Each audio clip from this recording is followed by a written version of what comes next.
Terima kasih. Assalamualaikum warahmatullahi wabarakatuh. Waalaikumsalam warahmatullahi Alhamdulillah wassalatu wassalamu ala Rasulillah la nabiyya ba'd. Rabbi shrah li sadri wa yassir li amri wahlul 'uqdatam min lisani yafqahul qawli. Rabbana zidna ilman warzuqna fahman. Yang kami hormati tim munaqashah, tim sidang skripsi pada kesempatan siang hari ini yang diketuai oleh Al-Mukarram Al-Hajj Dr. Son Haji MAG, kemudian Bapak Lutfi Salim sebagai sekretaris sidang, dan Ibu penguji utama Ibu Dr. Siti Badiah MAG yang tadi sudah banyak menguji dan mengklarifikasi dan meluruskan dari apa yang telah Anda kerjakan ya.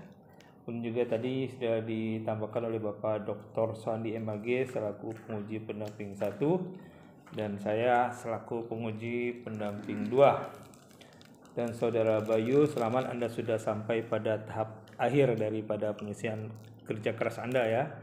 Ini seminar proposalnya kapan Anda ini? Bulan Juli. Ya, bulan Juli, ini bulan Desember ya. Alhamdulillah ya. Ya. Mungkin Anda masih ingat ya ketika datang pertama dari saya ke saya kan, saya tanyakan Anda ini kan mau meneliti sebuah lembaga ya. Meneliti lembaga itu lembaga tahfiz Quran, pesantren tahfiz Quran ya. Yang ada yaitu Dewan Dakwah ya. Yang Anda ingin angkat itu apa? Nilai tahfiznya ya. Apa yang mereka maksudkan dengan nilai tahfiz Quran? Kalau pas saya wawancara itu, Quran itu yang 9 tadi itu Pak. Ya 9 tadi. Apa tadi? Nilai apa? Rajin ya, jujur, ikhlas ya, disiplin, sabar, kerja keras, tanggung jawab dan istiqomah ya, yang diaplikasikan dalam kehidupan nantinya insyaallah. Nah, ini kan secara sekilas ini muncul pertanyaan bagaimana cara mengukurnya. Ya enggak? Bagaimana cara mengukurnya? Mengukur kerajinan, mengukur kejujuran, mengukur keikhlasan. Ya. Nah, sekarang saya tanya, ini penelitian Anda ini kualitatif atau kuantitatif? Kualitatif. Padahal indikator-indikator yang ada ini mengarahkan kepada apa itu harusnya? Itu kualitatif ya. Iya enggak? Kuantitatif. Kenapa? Mengukur kerajinan. Itu berarti dilihat dari mana? Cara mengukurnya? Dari kesehariannya dia Pak. Berdasarkan apa? Berdasarkan kegiatannya juga. Absensi kehadirannya, ya enggak? Absensi kehadirannya, misalnya dalam kegiatannya apa? Bentuknya ada halakoh tahfiz Quran. Dalam seminggu itu berapa kali pertemuan halakohnya? Dari jam dia bangun jam sekian, itu nanti ada dilihat di raport semester misalnya per semester hitungannya kan. Itu bisa dilihat. Saya kemarin kebetulan baru pulang dari jemput anak gitu kan. Cara mengukur ngeliat kerajinannya, dari laporan dari guru ustadz pendampingnya, ustadz pendamping tahfiznya kan ada usaha halakohnya mereka kan. Ustadz kelas juga beda, ustadz kamar beda, ya. Ustadz tahfiz Quran juga beda, ya kan? Pembimbingnya. Kemudian guru kelas juga beda lagi. Ya makanya mahal biaya Pak biasanya Pak. SPP. Berapa tuh? Sana SPP 1.800.000 masih kalah dengan Darun Najwa. Darunnya berapa? Enggak, 1.520.000. Oh, mahal kita berarti. 7.800.000 ditambah uang jajan per bulan 300, jadi 2.100.000 per bulan. Iya, sekitar. Gak cukup Raymond. Cukup lah, cukup ketemu sama Raymond. Nah, di situ Anda yang belum saya temukan di deskripsi Anda ini, Anda cara mengukurnya. Memang sulit ya untuk mendeskripsikan apa saja sesuatu yang harusnya dikuantitatifkan. Iya, ini kuantitatif. Harusnya kuantitatif ya kan. Nah, Anda bisa lihat nanti deskripsinya kemarin si Nur Samsia ya yang melihat tentang tapi dia meneliti di pabrik tapi mengukur ininya yang saya sama Butin kemarin pembimbingnya. Alhamdulillah dapat A juga gitu kan. Dan itu dilihat apa istilahnya? Kerajinan mereka dalam bekerja. Dilihat dari mana? Lihat dari absensinya. Ya enggak? Dari raport, dari absensi, dari laporan daripada ustaz dari pihak perusahaan, pihak manajemen. Nah, begitu juga dengan ini. Ya, Anda bisa mengukurnya di sini. Oh, ternyata misalnya dari tingkat kerajinannya, keaktifan mereka bahwasanya pondok ini mempunyai nilai kerajinan kedisiplinan. Ini dilihat apa dari sampel yang ada menunjukkan santri betul-betul semangat dalam menghafal. Kenapa? Dilihat dari data absensinya. Nah, di sini belum ketemu di sini. Ya, nanti ini untuk melengkapi melengkapi skripsi Anda gitu kan. Nah, Anda harus konsisten nih apa yang mau diangkat. Tadi Anda dari awal sudah kejebak dan memang kesalahan dari ada penampilan Anda tadi itu kan nilai-nilai Qur'ani. Harusnya kalau dari awal Anda menampilkan nilai-nilai tahfiz Quran, jadi sudah terarah ke situ. Akhirnya tadi kan terjebak sama ketua sidang tadi, Anda terjebak ke nilai-nilai Qur'ani. Dan alhamdulillah di tengah jalan penguji utama mendapat hidayah gitu ya. Ternyata intinya di nilai-nilai tahfiz Quran. Nilai-nilai inilah yang mau dikaji gitu.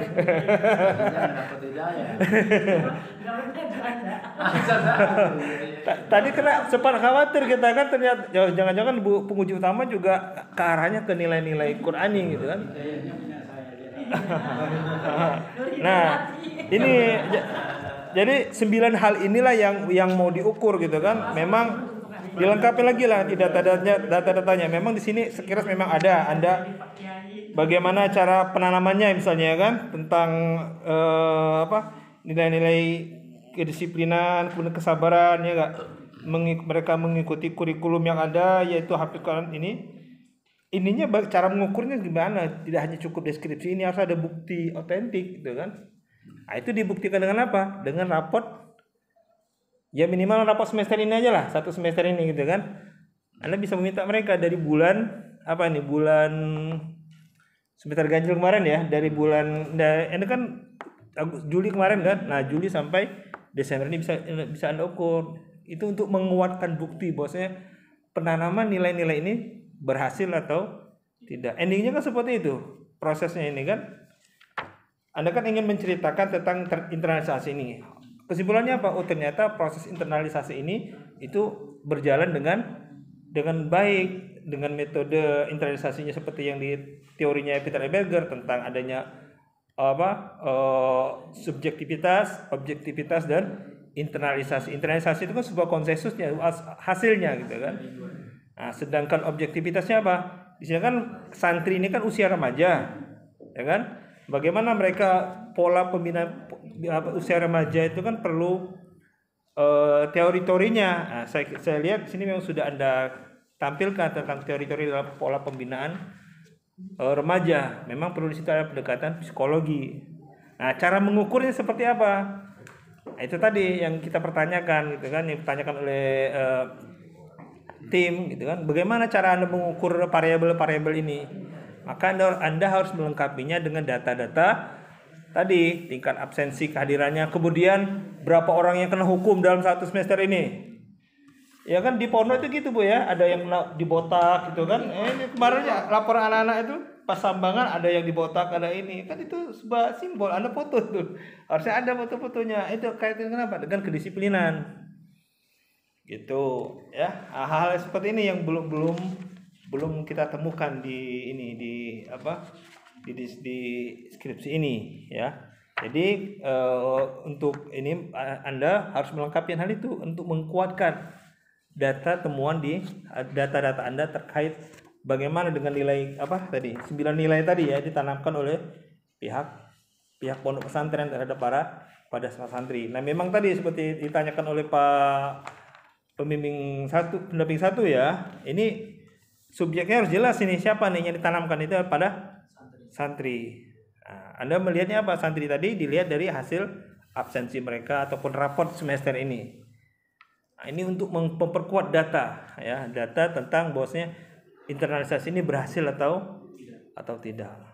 Nah, itu juga nanti dilihat tadi ya dari pernyataan orang tua, dari untuk melengkapi data tambahan kan dari orang tua, misalnya ada perubahan perilaku ya enggak, dari anak-anaknya yang dulunya malas sholat akhirnya menjadi disiplin sholat. Itu kan dari pernyataan orang tua, itu sekedar tambahan menguatkan data Anda ya.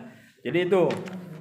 Kemudian ya tadi tentang teknik penulisan ya. Ini saya juga kaget juga kok daftar pustakanya seperti ini Anda nulisnya nanti. Tolong diperbaiki nanti ya. Ikuti buku panduan yang ada. Oke, saya kira itu saja Pak ya. Pada prinsipnya ini saya kira Anda mengalami kesulitan untuk mengukur 9 hal ini, maka tadi untuk menguatkan datanya Anda harus punya bukti-bukti. Bukti-bukti terkait dengan kerajinan mereka, yaitu dilihat dari absen, kemudian raport, kemudian ya tadi apa istilahnya dari raport dari halak guru-guru halakonya mereka. Itu pasti ada, setiap anak itu pasti ada gitu kan. Ambil saja misalnya kalau misalnya santrinya 110 berarti ambil minta 10 santri gitu yang ini kan. Ya kan? Dari kelas 1 berapa, kelas 2 kelas 3 2 berapa, kelas 3 berapa, tambah lagi dengan kelas anak SMA. Nah, itu untuk membuktikan bahwasanya bagaimana proses internalisasi ini berjalan atau tidak di pesantren ini. Ya, saya kira itu saja Pak Ketua. Terima kasih.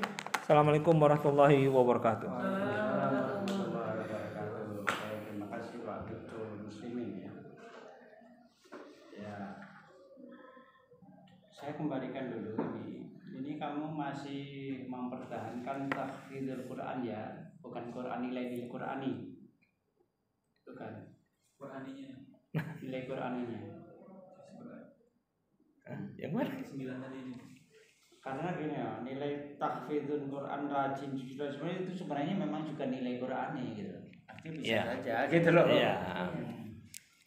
Jadi kalau memang itu ya nggak apa-apa, berarti kan nilai Qurani. Berarti ada perubahan karena data-data di dalam itu lebih kepada nilai Qurani ya. Gitu ya.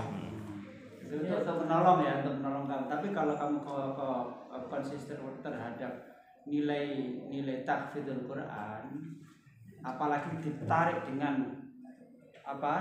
kepada perilaku sosial keagamaan, maka nilai-nilai rajin tadi itu kayaknya gimana? Mengukur Perilaku sosialnya kan nggak ketemu gitu loh. Mengukur ininya Pak ya. Kalau ikhlas mungkin orang itu ketika itu sudah tertanam dalam jiwanya itu ikhlas, mungkin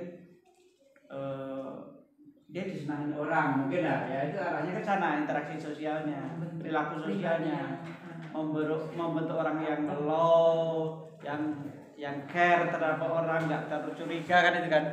Itu bisa gitu loh. Tapi kalau ini ya, kayaknya sih nggak bisa, makanya lebih baik biar selamat tadi langsung aja takutnya dibuang nilai Quran. Dan objek tadi itu penting, santri tadi penting ya. Nilai-nilai Qurani ya itu cakep sekali ya dalam ya pada santri. Ya, nilai-nilai sosial keagamaan santri ya, sosial keagamaan santri pada pondok itu. Oke, lurus. Nah, Siap. tentang itu tadi, tentang penulisan ya, itu disesuaikan. Bahkan ini tentang footnote itu tadi sudah berapa ya? Tapi kan tadi itu jadi setiap bab itu mulai dari satu ya. Contohnya ya. Oke. Siap, saya kira itu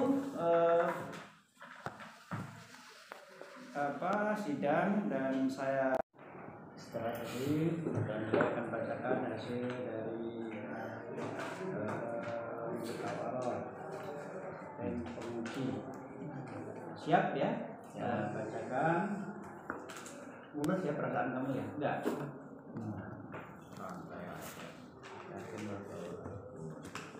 Baik, kami sepakat memutuskan bahwa saudara dinyatakan lulus. Alhamdulillah. Tentu yang menjadi pertimbangannya adalah sangat kompleks dari mulai proses belajar kamu dan sebagainya ya. Itu semuanya lalu menjadi penilaian kami, bukan sekedar tulisan ini ya. Silakan nanti Anda perbaiki ya, baik judul ya, disepakati tadi itu ya, nilai yang ada kopi ya, Qurani dan ada santrinya. Apa yang lihat? Nilainya alhamdulillah nilainya A. Alhamdulillah. 80